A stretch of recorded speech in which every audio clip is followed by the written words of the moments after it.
Or the internal, no near Pahon to man. DL News.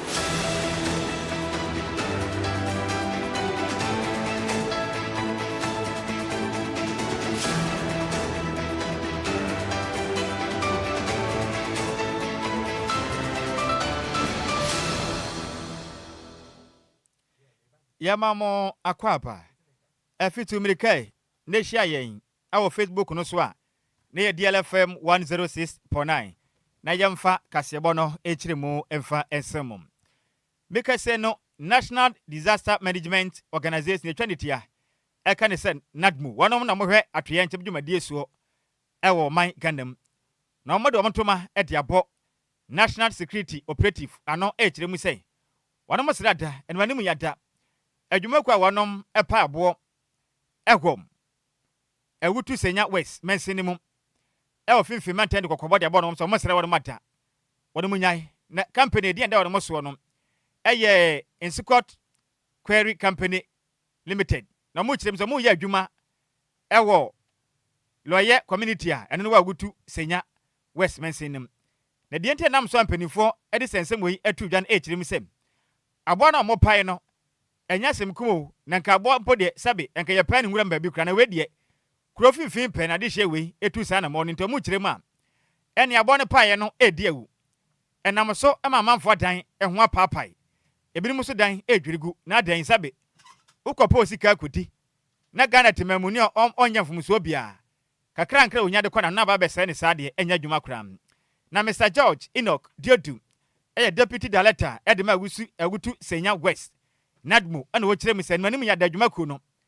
wonom nyai dwuma de omudi efisa hwe ni ya be kokofa susanso bone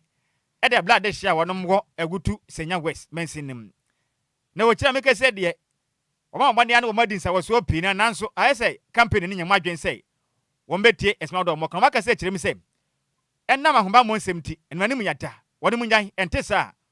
womba twompie toto e de afọ mokon ho ekirem hwe ade a wonom be pie ho e wa gutu Senya West mensinim to my phone bi e kan bi say omati blast disturb mo enukre say ayaba quarry site fact quarry site wo Senya West constituency e di nya kakra because most of the quarry sites ni na abakrum so mo ye blaster etiti amanfo this particular site ayawo yi ya invite contractor no several omba o say oba office ni ne tan se ni ye hihye foforo ebetumi aboa oman no hia ya omba nti yesre Ura krum no say ebo be ya basa ana nan bi da amanfo edan so e bi say obo say de na abo no kogu so say omo ye blasting no na ya ekoso but ye no na ya hu because abo no so na say etumi to shit ne so na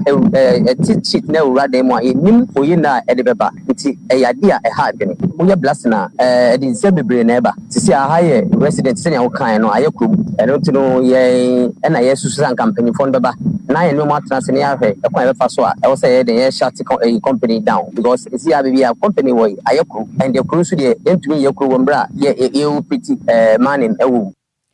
enya adwuma ye ntimi empapa bo entufu magudi okro finfin ebi nsikura ene awuti ye no eye opening paul no oye Deputy Director edema agutu Senya West NADMU adwuma ko ne den ede Mr George Enoch Diodu ena wote ne nkan na no wachi ena de hia wonom go agutu Senya West mensinim ekirem sei ha adwen omodo omonda ena wona woyere eda mpa so sa obatia ne se ne boom bai wadwen sei bia etuo na ato anasa sabe twede mpo yankopon ma yetosumenu na adri na ba mercy form team mirikatente na nso ne nyina kiri no sana ye obi sika pa wope na de hye yehuna mane na wonom kirem a ena no santi ayemhihye akwaso mpotem honom no emwonti Ghana mpanifo ntu ho na monemwa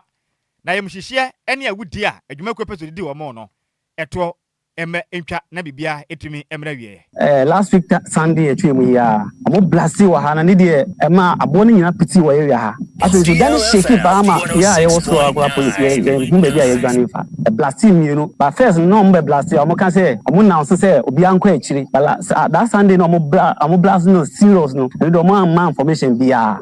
ena amo blast pa area ha nya man bi woni se kura ba ha say anga ye mboa ye ho na ye nko ba enso se bi ye nitumi bia I can say Ediko. Any da kra boy or have almost classic of Umudupa and Kawi. Net any begin. Ita kami first kit ni pore maere makaje na medite na mo besa be ba na o du ko wan ka jere awe o tu ko so besa be ba no kwambo bi ko ko e be yefi de mo hwe na fi mo ye bi mai e be ha de abo na ma endu ya ha na omo blast sa ya ha mo nyina asa wo so pa ya go eture bia ha anya wa ha mo ya sra da ade no wan cancel na ya bla wa ha ha mo aye kronti wonjai na ya su ya hu nton ya wa ha ade no wan cancel na yenso ye ho ntoyen na ye brepa esna saso woso e wa wutu senya mensen mu a atete pa adehia kwesem ene ye de asomwi na yanto aka sebon so yenyina kra bopremantam mu a na the Church of Pentecost asafono krabata e wa Kaneshi mechire Kaneshi area eye school outreach ministry and afinso eye women's ministry no etuma kwaya do ye kese a enya asem kuma Ediama Richard Akwe Memorial School and work abo premantemu na asar no enhye mu no omu kire mu a enade yi wiase afa na nyina no International Day of the Girl Child enti na hu behia se asor no bebo modin asor agina mo na so woka na omna kwaboa ede nyamesuro ne teteepa ede adua yemanum se be ya daachi bia no omanga na yemanso ebetumanya daachi pa na mo adisua musia no badam soronko o me nyamisurofo na nyamisura ba o mabrabom na botaya hodo esi o mani suo no wonom atimi aduru bosha no hom na dwumadi ahodo ato dwa no na semtete da so ne say the girl I am the chance I lead ni nyina ne say we ya bayai wo akwanya se daachi bia no wo so betumi ayo kanini ni waboa na oma no ye nyina piepin kakrankra e de akopie mum e wo boshe asase ne so ne botawe e kire mi say asori a the Church of Pentecost and matuo no boa ma school for mo from manga na mu a o mabusia ni bie utum se awofo ni bi ato no ma na jeje mu a ene da so nyina sa boa ma sede ahye mofo na mu ma atete wonom afanya misuro kwan so mofra adwene atima ya adwuma abanyame adwemu na afisia misuro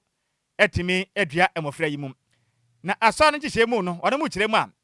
wo hwa ministries ahodo na omoboa pa efrise omaga na dache eye mufre ya na dache bia ne se Ghana ebekwa ya agese yenya dache pa ediduadua ya mayimu na asore ne ekire mu se mafo na dache hu hianti won besra da sa wofuo biada de biada enka no ba din komo tete no nyamesuro kwanso efrise sabe wo bani nya nyamemu nimde na suro welu ewura ne mu a anemo bia ensan fata na wo ba no ontu sebe ya beboa na wo ba na dache etimi awie mu die na asafo ni hye mu no ene dwumadi awodo atodwa ewo Richard Akwe Memorial School ho no mo no ene mpanifo ni kire mi se ne mi kase no ene e oman bebre titu no oman Ghana mu no edu ba bia ha dwen pam enya sem kumo abatan yi bi etimi nya daje fam omoma osora ha ma cha na okwa afum e kire din omoma ne de omani nkom ho kra ne senti asafo no afa kwanya we so e bodawuro atete Ghana mebunu titu na school fo no ede nyamisuro eni nsi ye honhom de dua mofra no mu ahye mu kutu pasai wamonyira mo hunsua de emfa nyamisuro fanka wonem no da ache no bibia ntumi konkan emfa ma wonom am ede Church of Pentecost eye school no outreach ministry no na afinso eye women's ministry ne di dwumade we yanima in fact e konkan ye pam na mlade ye kase bode ani kotua we kwagete honom am ye ne apostle Daniel K depo ona ye Kaneshi Elua head twetwe nkomo ana wo kirem so srada batan biada fanya misuro ne abrabopa fedua wubam na mwa na oba da ache titu ne homasua no entimi enkon kan se ba ya da ache bia no oba ne benyina onfa abrabopa emfa nka na abrabo ho na apostle kasemo ana wo kirem se we bebo wa mofra ne da ache etimi aya da ache pa ma da ache bia no maga na so anya mofra yi ehun fa so pam na apostle Daniel kirem am efo bia sare so beboa na mofra no dachi etimi akonkane radine ka se be we na o kire mi se twa kwankwa naka mebusam homa no esire de onu mienu yeyimu nsia na kire mi se ye nkire abofra ne kwampa onfa so dachi bia na onyina we mfiri hunti Ghana mpanifo ya boa na ye de ya mesuo dua ye mani mu dachi bia na mofra ne benyini abaye pani pa mo Ghana so ye nya wonom ho emfa so de mi se eto di yer kasebo enim Medin the Apostle Daniel K. The Church of Pentecost area head for Carnation. Your better is the best Mafra where man I wish you be a soul sir near Bama yellow umbetimiaye na ya show on crying say oh mama the angela now so na ni suo mo ni so to me enduro na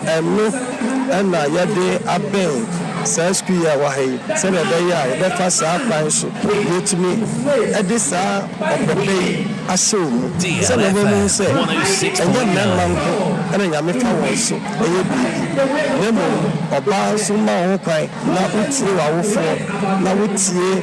or software, now with you in penny for, maybe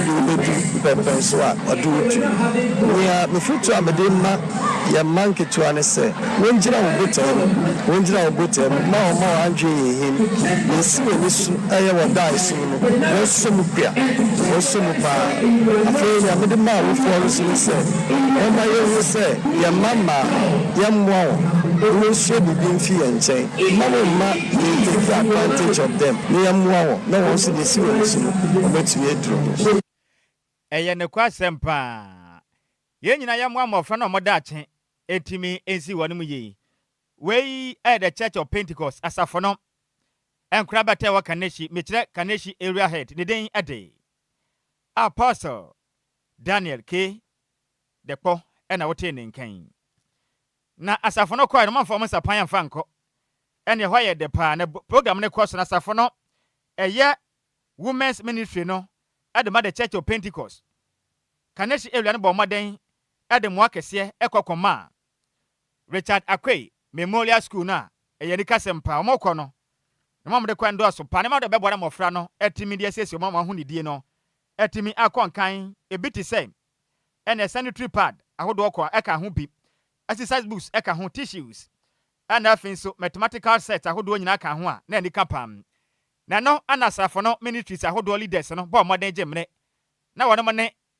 de ekasa twetwen kono mo kire mi say won be so mo bona mofra ne daache etimi ekonka na mo de nsem sei eto de yakasebo enim Achevemi Grace Boete, I'm a resident minister's wife. PIWC Kaneshi. You know, Bia, you should see a name of Aban, very simple. Social media, about 12 years, 13 years to make come. Jinaso, was made by the Neighbor and your real school. We are going to fuck at them. We are going to promote them. We are going to do to them. No Muke can send them. I'm using a son and the name of Fa Ebe, what the air our brothers. To the embassy, a car, my father, and say, Brabo ense Christo that the baby and one share so Emma for because one thing I mean say social media it doesn't forget maybe I say who dear girl and I go for ye bibi na wo ye bi efe aba e na wudi baby na da ache no na akọ ye bibi e wo future but your family so for ba Agnes kuna was Kaneshi area women's ministry when I the leader na ye celebrate international girl town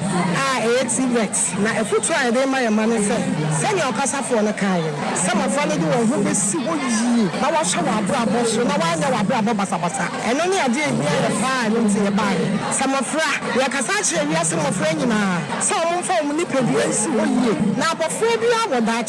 should be also a home of fra. We did the Osofo Milo Atauchi, Kaneshi area, and Minami, school circuit ministry leader. In fact, you did Radiasi Bebre and Akoya Cassel, the Amayan said, Yane Richard Akwe. Memorial School, Mediation, the International Day of the Child, anyone in Ambo Endi. Other schools are become now a foot tour, yet they are ma what to say, I bread to say, you say, you will say, you will say, Siamo, and ma very vulnerable, and ma very vulnerable, especially at their tender age. Now, in your past, you know, my before the sound. Now, there be more special attention. Said your bear, those vulnerability, one base, I bet you a Jew and dreams if you will send. Now we navigate through all these challenges. Within the Esther Depo area head wives. Now and then I hear international girls child. DLFM 106.9. Marijuana, a school to me a bobo one no send a beya. You didn't miss some every row. Ama one so one more year, one more bano, almost so better to me to 2 a man. anamon ewo saa nyamesem esuro yi mu na wo wa mo obra enye obra papa na mo mo obra efata Kristo eni ya woti ye aya kanifo a wonom ewo the Church of Pentecost kanesi area num ena wote wonom eni na no achi ana headmistress Edema Richard Akwe Memorial School eya Mrs. Yvonne Oboshi Panaman echiremam ordination akese Edema the Church of Pentecost kanesi area na moto amotu ne Yakopon hira mo pa o se o maboa mene ede nyamesuro ede awura school form of friend ena no achi nso akade omde aba ne Yakopon enhwe ho na fa ho hira efa masafo no akanifo so for me Yvonne Oboshi Banama dia mekani say omaya de pa omama ye hu say ye girl children so omuhu hia pa afi we ye team ne say I can lead and I'll bring the change inti ama ye pese ye ka say omaba sha ye mani cry say de be ye omehu say ometumi de sisai bebre about what be omufie the community and everywhere they find themselves dia ye be ka so me say ye Masepa or ye do mase because I know mamu dia beche ye no edoso ebo ya de ni enti ase so yesi nyame nhira omo enti eni awoti ye headmistress Edema Richard Akwe Memorial Schools ne den eden Mrs. Yvonne Oboshi Panaman ena wote ninkan na no achi ena dusuafo ene wonom ko school Richard Akwe Memorial Schools echiremu sana mutu a ene the Church of Pentecost afo mpenifo na tu ni mo de sa no manam etwede ampanyankopon onhira on papa na no achi no omosuane mapi ni ma omosuane doso pa edos papa ni sente ne omani age pa na omosuanya misuro papa se bra na ombo na se ombo moden a no musuro nyame ande sa daache omaso be ye hye pa na mu chiremu ene ana mutu aso na tu no meso be hwe hu bi na daache be munyini no mo bra wanam so etimi esua bibisa so mo so betimi aya doye e de abo afoforo amane boyi yensem twireni Emmanuel Opoku Edusi didu abo namla ne se DJ Active ene de amane boyi ebesom yen yanto akasebon so yemon fan wurem ewo MPP osono kokrukwa amanyoko num nene ena MPP amanyoko no ekosina nimu wanam uchire manyankopon ya adoma afia di animu a eben 2026 open oya opepon bo semana da etoso aduasa ba ko be kwasina nim akwakoto aba akopa kanifo a wanom ebedi MPP amanyoko nanim edo makotwa esuro fraw akobọ sha asase so mekire kopre presidential so mbeye mampani wo mayimu na nipa pi kwa donti wo muso yi wo mutibi nene abato no koso wo MPP amanyekuo no atena yekase a ewo enkrebopre ntema na nyase mukuma akura na mekase na bato no kwa wie ya ye pani pa wanom ballot ombeda da so no mechehye pono no de obedi kan no akoto so mienu miensa enan enum visani pa wanom contest ne yamakoma kwa enum na bato no kwa wie ye no na Asen Central aka na ombehye bedwan ne den ede Kennedy akompre ohina Japan wedi kan ye ne ballot paper no on the dikan ene yanyasim ko mu mepa to dwa no ne mo de sa no manam na meka se no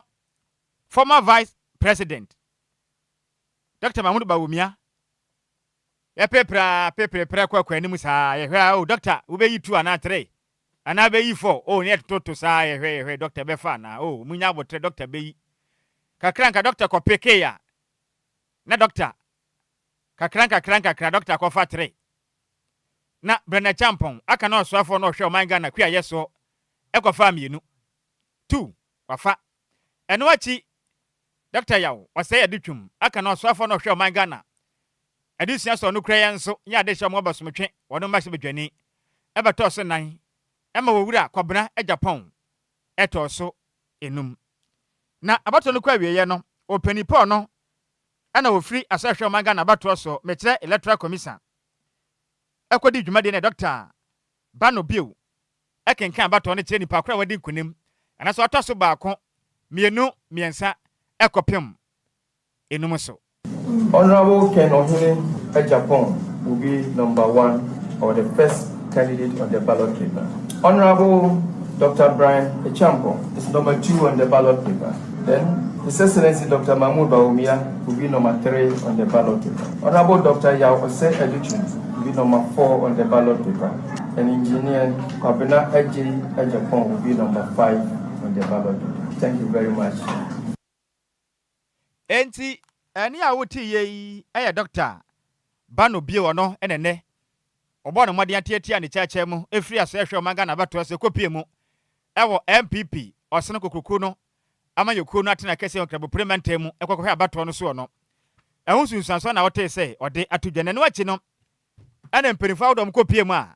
wanom efri MPP amanyoku no mu kirem se in fact dwumade ne konka ne pa na nigi aba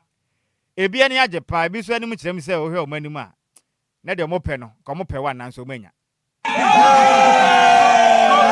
Yes, Kennedy was represented by someone, and then the agent picked 3, and then later picked 1. You understand? And but it is easy to tell everybody 1. DLFM 106.9. The Nyamiasi Afia MPP Abrabo, Kennedy or Japan has been focused, has been quiet, has been calm. Mostly presidential material. They didn't tell Monkebi, Moody not tell Monkebi, presidential material. Who can send for Monkebi, Moody not tell Monkebi, and me, I send in you, one. See, for we believe in prophecies. Men of God have spoken. They say he was going to pick 1, and it has come to pass. So for we believe in prophecy, and we believe that the Nyamiasi Sano and the chairman MPP Tema West. My name is Reverend Alex Champon, one of the aides to Honorable Ken. So I happen to be the head of the Diaspora and Religious Affairs, and today I was privileged to represent our boss to pick the nomination or ballot, and by the grace of God, I picked 1. The first balloting, I picked number 3, and the second one, which is the final ballot, I happen to have the number 1.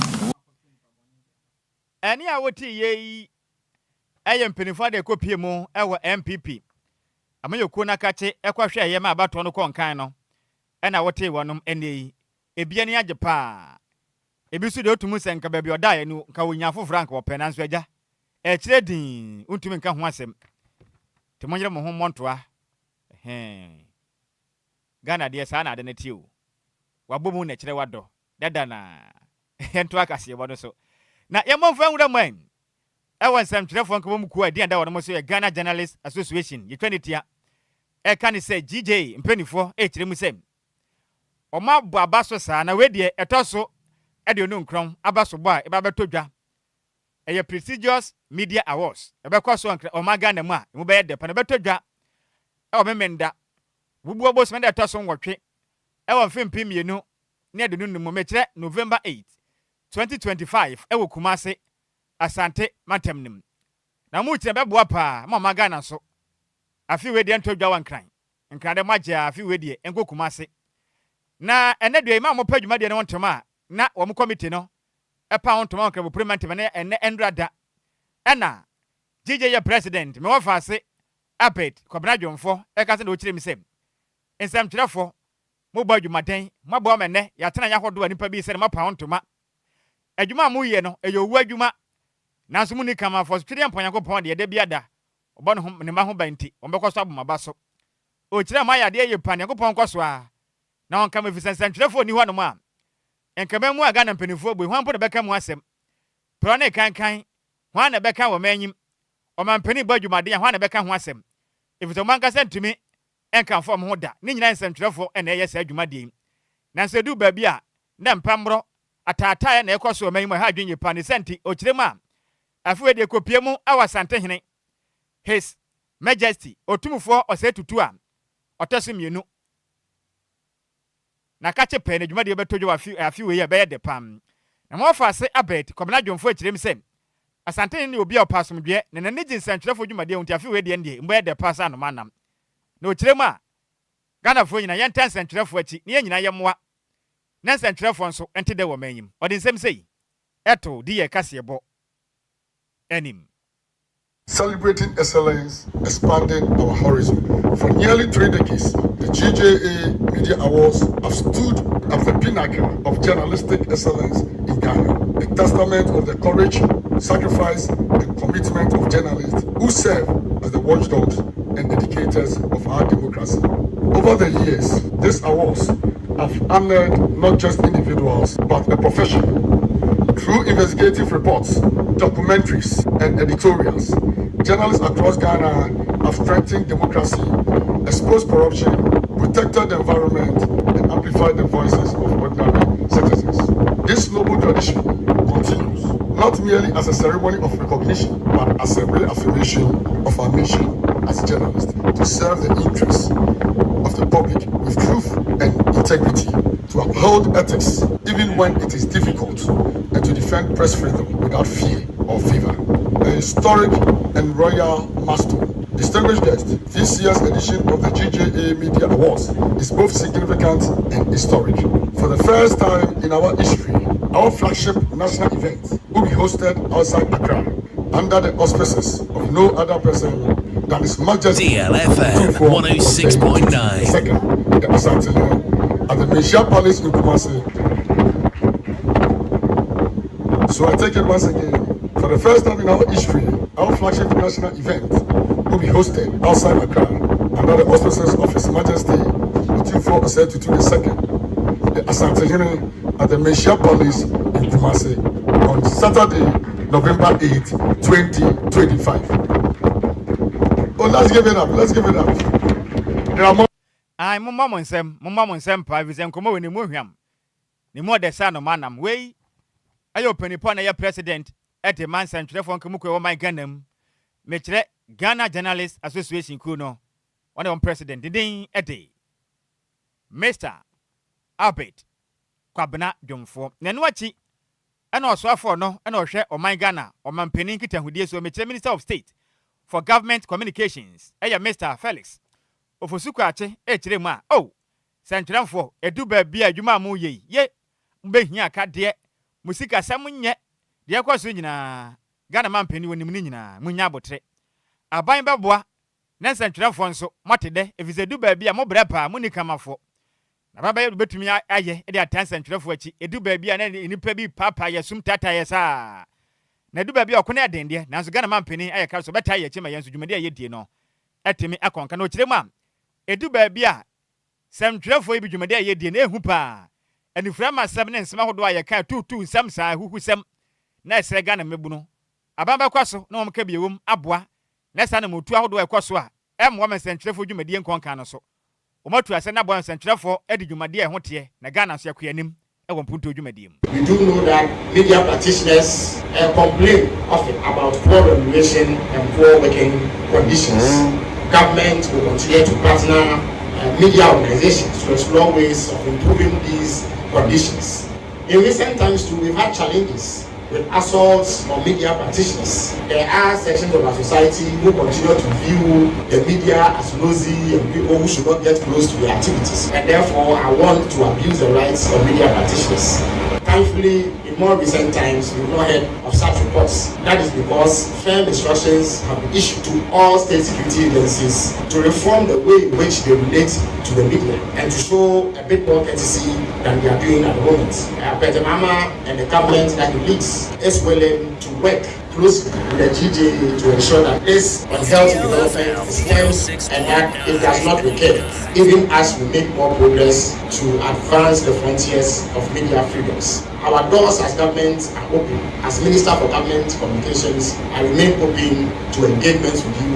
I have a listening ear, I have an open door policy. You can walk in at any time to share a challenge or a contribution or a suggestion on how you believe that government can improve its relations with the media. Because after all, we are parties. Without you, whatever it is that we do in government will not be known to the public. Monu Sadia Yapa, say Munu say. Central for any one of my Jumadia moody in a chedding, no be ante one some dear ye. Namaka say Yamran so the Ambe Pompe, mini DJ Malon, ye see for ma. Ye bow a catch on na say Yakas Bay 3 Bianamboa. Yakwa, and win yapa. Because say, and come on, you be as how. So Mumuya Bakukra. Nanso, Yampaba, and I'm a boy of us. Yampabo, and ya would ye no. Eya swafo no hwe Ghana man penin kita hudie so man penia kache ne den ade. Onimnyam for Felix so fusu kwache na otene kan. Na yefa kase boni ko pie mu e. Ewa pie man TV se me wo fa se continue ko fi obo edi bia ba. Na president edema bibia beye fine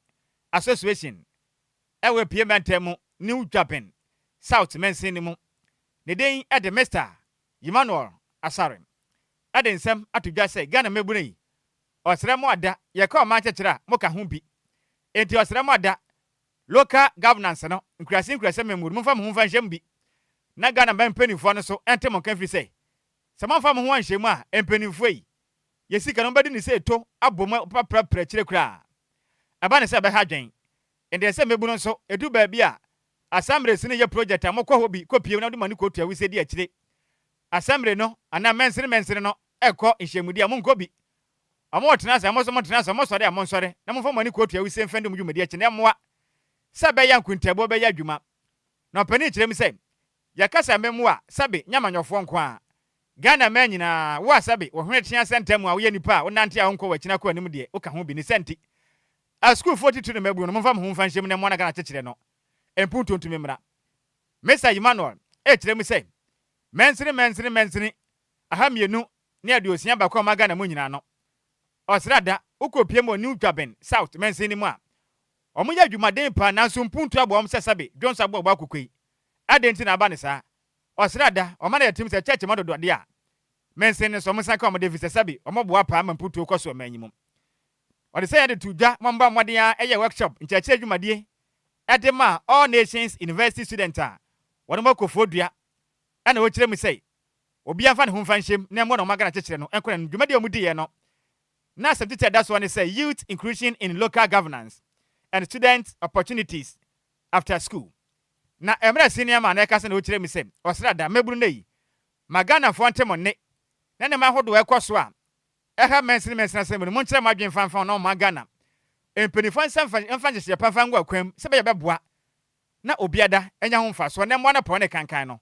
esu hwan e wo manyim. The founder of the DLFM Association. Today we come to All Nation purposely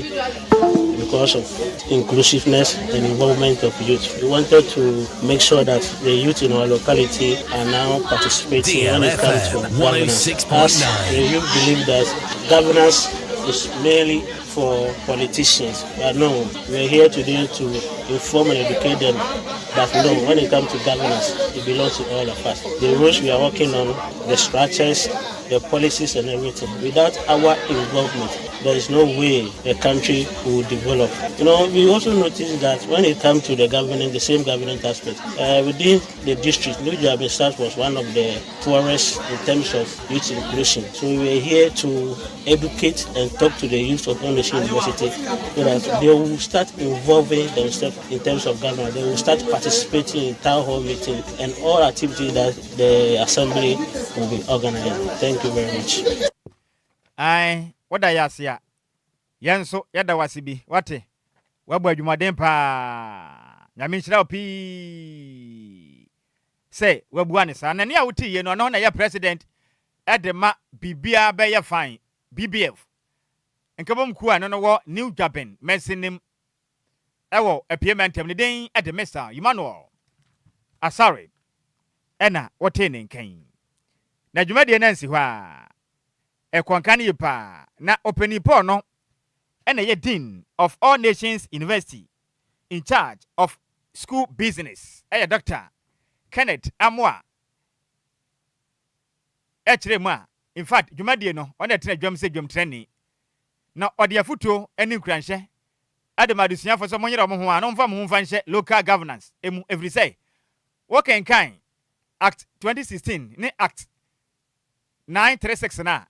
echire pefese mofra anase mebunu nso momfa mo ho fanshem na mo policy wo mpam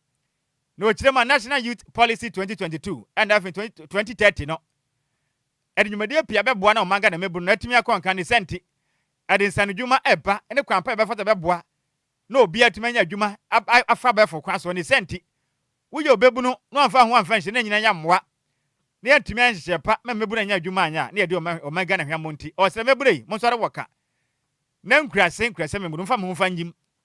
na o manga na mpanifo no munya sikadi na o man puntuo emfa ntoma pa emfa because I've been a youth leader before and I love youths, so I was so thrilled when I saw the topic. So let us explore practical solutions, establishing youth advisory desks within district assemblies, strengthening internship and industrial attachment programs, creating innovation hubs and mentorship platforms within the university and the assembly. To our students, you are not just the future, you are the present. Your ideas, your leadership, your commitment to service are essential to Ghana's progress. To the organizers and partners of this program, thank you for joining us for this transformative journey. Yes, that's a pa. Yes, that's a papa. And yeah, wuti ono ene ye Vice Dean at the All Nations University. Nideng ate. Dr. Kenneth Amwa at our training kan na amani boy. Yensem training kontehene Kofi Obo, Kofi Anantuo, Kofi Obolobo, and the different appearmentemo. Ebesom yen. Kofi Mechiawate. Ofa Sikumano no, or hard dream pa. Manchana be hard drink Kofi. Mechiawa numre, catcher, Penifonsa Mechiawanum. Making cardin to now go Pramaso for international, Fago Pramaso and Sembesom. Na Piaga the Abano say. Train them so you're possible. You, that is a tray possible. Nina when you mean some. Na make us say no, me wafa say sweet Elizabeth, Eddie Abano say. A very good evening, my beloved Uncle Sam. Tuga, DLFM News. Taxi, Ankasa, no say talking, Ankasa. I love you all, sweet Betty Ni, Odi Free, Lebanon Zone 4. Dola ya Jewe Jeno, say good evening, Samuels, Ocean Life, Eddie Free Christian Village, Achemwater. Na me wafa say comfort Meti the Abano say good evening wafa Sammy B DLFM News or na po always on point watching you live from Ashaman Greater US. Na Master Junior can Master Pana Junior can tap on the Abano say good evening wapa keep it up in fact ejumade na obono na me nshira pa me so me da se na ma wafa say kuma old man the Abano say hey we are spiritual father ntenya oden hwe wo pa be bo ho dawuro hey Krachi, menu shia dia me prepare chira ma wo me nkwa ne saa kra ye mo ye hu dawuro wa ha no mate we spiritual father kwa sho kukuom na kwaye wa ba friend no bia no wa wasema DLFM ye nka ho Gideon tekwa dia ba na say good evening my brother Sammy B o se de bia o hwe me pa na in fact o teme nka na awose agu no se de wa hu ne ho kafo no na ne hu nyina ne se yiri me ngo fa asifu ne mu nsema kese aba mate Sana waka meso mejitum wate meso me love pa said the odo me no meso me do pa na pempenso e the program aduru so no eye denya DL Power Sports on DLFM 106.9 DL Power Sports e mo ade e jawo dead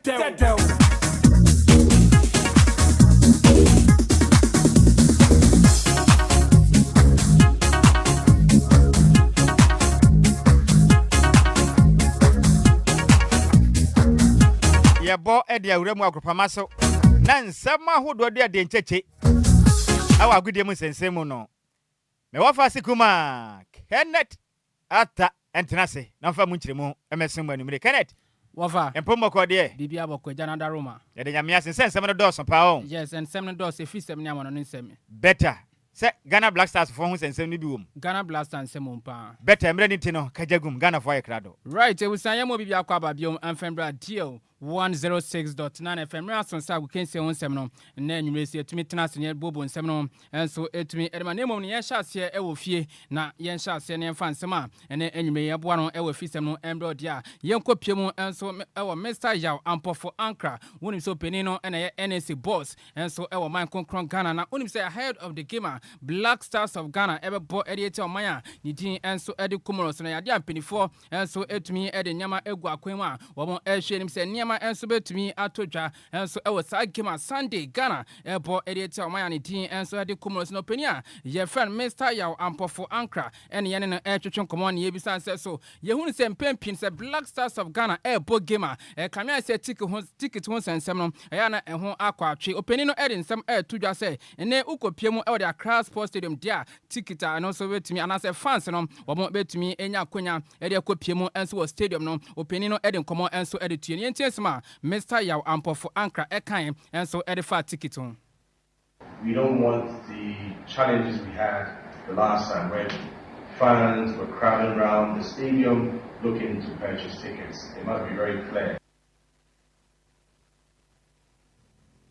Yes, and I am some opinion. Your friend Mr. Yaw Ampofo Ankra, and so edit to just say nay, and I fair and have supporters and I say fans do dona, and so Quaco Piemu or the Accra Sports Stadium, some more Quaco Petic Nemono, a idea of Penina edit to just say idea in 24 to me edit Shego Akuma, where your fan and answer where your supporter and Oko Shek Ghana Gima, and also to me to Jana Obenya ticket, and so to me Elbiato Ewa, and then you may can emusemnom, and so to me Edia Chana Unisama for Eka, say after say Black Stars of Ghana and so any of my friend Mali airport game you know and sika someone and some crana ya dia the NSA forum and so it me edit sika Ghana and so board game editia Mali no and hon some area beto the opinion your friend Mr. Yaw Ampofo Ankra edin komo area for gate processor and no Ghana and afis Mali game and also it me etoja and so Accra Sports Stadium yentiesma one also edit toja. The total gate proceeds raised in the last week, that is Ghana versus Mali, was 1,460,000 gross. And of course, 80% of that goes to the Ministry of Sports and Recreation, and 20% to the National Sports Authority. No, I am Mr. Yaw Ampofo Ankra, and so Eddie edify gate processor Ghana, and so everybody tell my 19, and so Eddie Malia, and then anyway, Jemo Ediama, I was shown so now only himself bunny infrastructure, a penny friend Mr. Yaw Ampofo Ankra, ebe NC boss, no, come here, I said Ghana, and so to me, fan to my pa Efra, and I say in terms of infrastructure, no opinion, so Eddie come on edify infrastructure, and also to try our man concron Ghana, Yentiesma, one on air edify infrastructure. I was asking the same question some months ago, some years ago, and now that I'm here, I have access to information, to data, to people who are in a position to, take decisions, make decisions, and based on what the vision is. It's a process, and it takes time. I think you would know that Morocco, we always use Morocco in Africa. It was South Africa before then. Morocco took a decision over a decade ago where they said, okay, sports is going to be a priority just like other areas. And I am Mr. Yaw Ampofo Ankra, one edify infrastructure, and also our man concrete Ghana man name, ye can emun seminar, and so to me at the head of the gamer, and also to me at and I said Sunday, no, a idea penny for, and so to me at a better just up a ticket. Now, Odia Copiemo and so Accra Sports Stadium, dear, a idea Ukopiemo airport sheller, one sabe to me at Kabisasona, also go total filling station, one sabe to me I can ticket Sasona, Batuna Tota, one sabe to me I can ticket, and also the Copiemo. The Accra Sports Stadium, ye can emun and so to me away from that, no, yentin sim of the Ghana Premier League. Unim say idea, meno kase ukopiemu, and so the Ghana Premier League penny, and I send penny for up our brancher, ye friend Amponsa Henson, or no Esa Kai Edema Bobokwa, Nidin Eddie Ediana Stars Openino, and so we need a player of the month of October, and also I am Koma Yedi, and so Eddie for the Ghana Premier League, ye can emun and so to me only say March week 5 games, and also to me out to try our the Ghana Premier League. Say a one game, and so every our TNA Sports Stadium Media Forum, Esha Kamienu, Emma Dreams FC, and so to me at Kanamu Bako Nations FC China, Wamo Etina Fee or Doctor in Central Sports Arena, no money Kumase Asante Koroko, and so at the big game, and so to me our in town Sasana Kopiemu, our Temani, J Kraku, the second Sports Stadium Hodia, and no a Vision FC Etina Fee, no more our coming former champions, last season champions, Bibiani Ghost Stars no more the game no and so to me are in time so Shannon says Sundays no ya games and so to me out to ja ya young apostles bobo kono omo na fie no mato sa era fe baseke Holy Stars sasona ukopiemu e Summer Boy no Century Sports Arena eno FC Samates omo na fie no mo awo kame 11 Wonders sasona ukopiemu enso e Ali Mahama Sports Stadium enso e Tamale Dia Kerala United na fie no mo awo kame bobo kwa nidin enso de brekum Chelsea sasona Hohoi United tena Hohoi Sports Stadium no mo awo kame bobo kwa nidin enso de Swedro Obla sasona Diana Stars no eno Sunday nana Ajima Bedu the second park enso ewo Doma Ahinkro dia Bechem United ebetufa no mo akopiemu abokem no enso de tia Diana Stars ye kan emu ensem no enso etumi edacha oni say how to for game na ewo so mo bono kwesi adam 24 enso sa game no e de akɔhye Monday eno 4 pm na game no eno so betumi atodwa how to folk etna fie no mo atonsa e de afa boboko a nidin enso de Heart of Lions no mo de sa big game no enso etumi awen tam so ho a ene enwume ye kan emu nsem no enso etumi ediesi How to folk abrantia ye fan Abdul Karim uniso boy no wono so epranya dia game How to folk ebo editor Heart of Lions no abrantia no enso betumi esi akan ye kan emu nsem no enso etumi edi acho ewo show ni so na ukopiemu ewo gin afia yade a omotumi asanhye clubs miensa enso ewo the Ghana Premier League yade a brekum Chelsea saso na bobo ko efene baseke Holy Stars Young Apostles no yade a 24 etumi edi tabo enso etumi edi apom esanse ukai game eno etumi eto dwanya dia these three clubs no omo etumi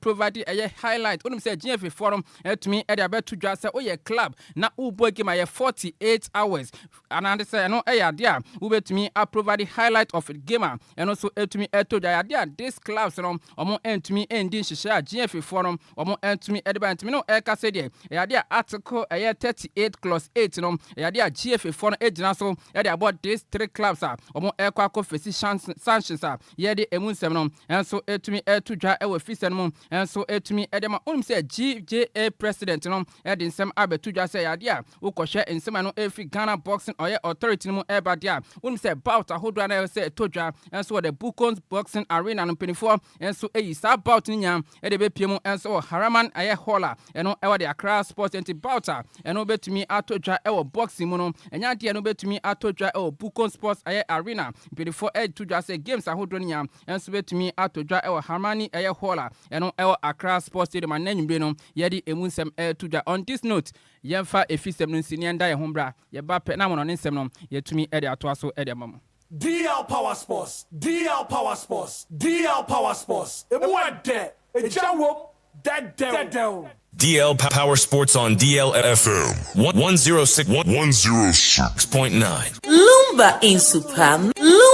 super, natural mineral water. Get a grip with us. Right, to so near farm on nsem no enso entumi entuda unim se ne ame no eka se World Cup qualifiers no matches no dodona enso etumi atotwa ewo Africa na unim se Gambia man no etna fie ema Gabon ebomo eka no enan emomutumi etimu miensa enso ho a eno game nano ana se ne wie ya eno so etumi etodwa Ivory Coast man no ekopiemu ewo Seychelles ekanson na Ivory Coast man no etumi ehye omanya nidin enso ede Seychelles sasona South Africa omo etna fie omo anhye bi na Zimbabwe almost entumi anship Senegal etufa ekopiemu ewo South Sudan ebomo eka enum ema South Sudan mino omo entumi antibi South Sudan enso etna fi ema Mauritania omo niamo ekoti obia entumi anfa ball enso etumi Anthony Nyanko atem Togo enso etna fi ehyeha ema DRC eno Democratic Republic of Congo ebomo eka no pio baako a omo so entumi anti shocking Nigeria enso ekwa we ekopiemu ewo Lesotho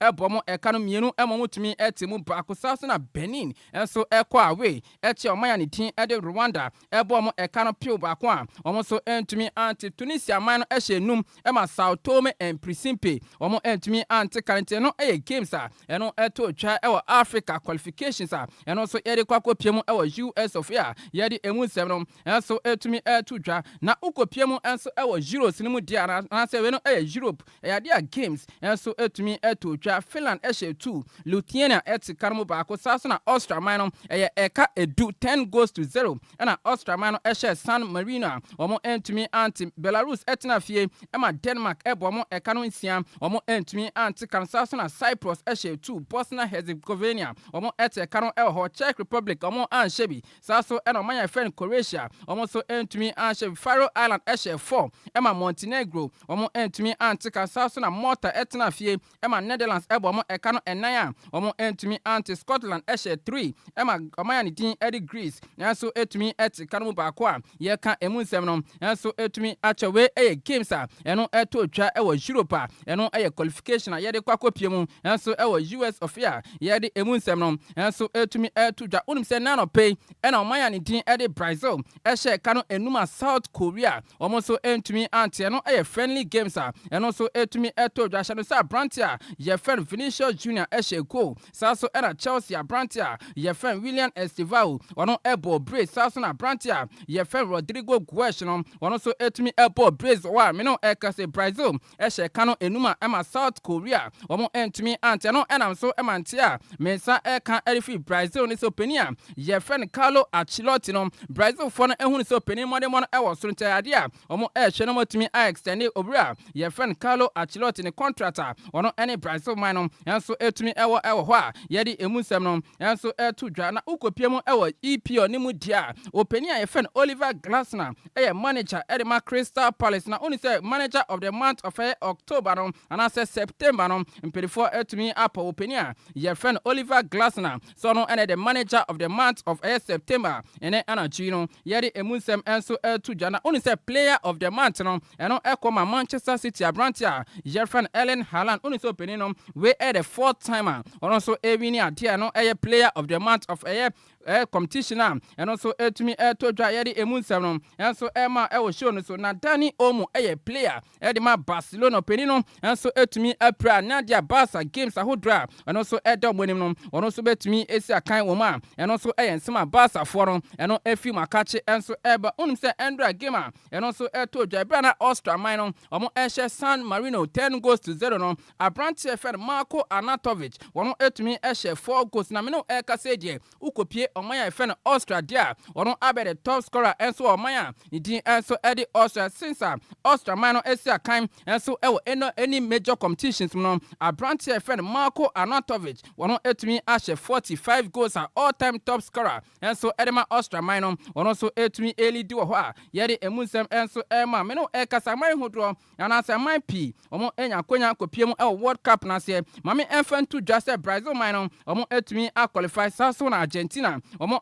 qualify Morocco qualify United States of America omo so etumi qualify Colombia omo qualify Japan qualify Mexico omo qualify Ecuador omo etumi qualify saso na maya ye friend Algeria omo qualify South Korea qualify Canada omo so etumi qualify Paraguay qualify Uruguay omo so etumi qualify Egypt omo so etumi qualify saso na maya ye friend Tunisia omo etumi qualify Australia man omo qualify South no maya ye friend Uzbekistan omo etumi qualify Iran qualify New Zealand qualify South no maya ye friend Jordan omo so etumi qualify officially we my 20 me no kasa mo buki omo tikita omo ede kwakopie mu enso omo ndie na se ye hwem say Black Stars of Ghana come Sunday no omo so betumi qualify ho a ye di emunsem no enso etumi etudwa echina ye tena se details more ye betumi ede abramo ewo show nti ye fancy na ye njemu enso ma me wo fa Sammy B no no wrap it up enso ewo news no ofa say Ghana ye hwem se be qualify you said ya dey qualify bi anisa oh for now dey ya prepare kire anisa yes say ya me ya do ma Sunday dey ne dey eno ya kire din yes say mathematically dey Ghana ya qualify we put the mathematical be any baby afi ye hia calculator be ye mfa nya we for now dey I mean we are true of am say calculator ne do Nigeria oh say na me hu so mbo match bia na omo we need do but me hu so match 2-1 omo 2-1 but eno grant omo qualification Nigeria qualify kure be me ya pa I don't know where na so mo kwa Afcon no Ghana nkobi mewa yes na mo sere yes yes and obeka ya 2022 World Cup on so sa Ghana and the Nigeria for any jira so man nkobi yes me wafa sikuma na se one friend bi wafa ne jan ya me ya pa pelefone fan transfer na mo mani sika emu du no ni yes na mo mfa ne san mesha bo no oya de pa o manageria fo sun afcon ne de say bi mem kruwa Ghana ye ko wiase nyina de ni bi yes nti osemen no nhia wo wate oba betena oba TV yes yes oba de no oba betena wo say oba behwe bi keke abeta Ghana echi so ntumi nkogina manageria fo ofa mama fan to just say china Ghana Supporters Union omo ba fia ye ne omo be di juma exclusive interview yes eti china woni bebi akọ from 9 to 12 ye china radio ni so be de pa yes ese Ghana enya qualify wie de ni gisem na aba etena meba me waye bi kwana me firi opa me wura ha yes esese mo minimbo wonte me nkada ho me hwe me ka me hu fie ha na mo bia ni ha o sa na oba ade metumi ye bi ni yate me hu pa nti no sade ade na ye ne de nyame ya adoma Sunday ye nyina de ne kire mu Accra Sports Stadium enumre omo se nonson yes ye tena mu sa akopem nonkron yes de beto fom bia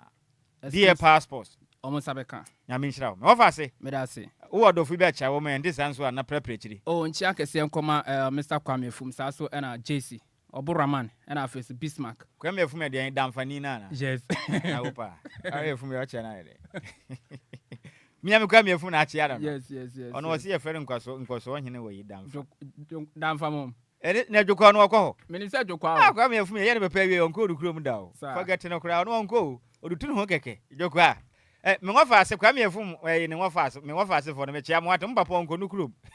na ne bepa free mai koja na dia ye kokora kwa ira kwanzo djokwa hwe oyira djokwa kwa me ka kire bi sa me ni DJ o mal na e kire no kwan sa me wofa ba ko e free e fence djufo nyima nti na me ni mukwa no yesa Kwame Fum ga we hunu kwan okwa eyi last year oba muso oba adwuma oba sa se we adwuma DLFM onko no kuro da de okọ nsa kwan na that time na omagu so okwa na ye mfuturu kwan we hunu we na ni zuwa nyina tan no afi de obekọ ye de na beko nyon na beko kra ye be chin de na frifia sa pepepe sa damfani no ga ye nzam cha no wate mate all right nti me wafa se Kenneth and our ten nka so de sport DL Power Sport e be some wo no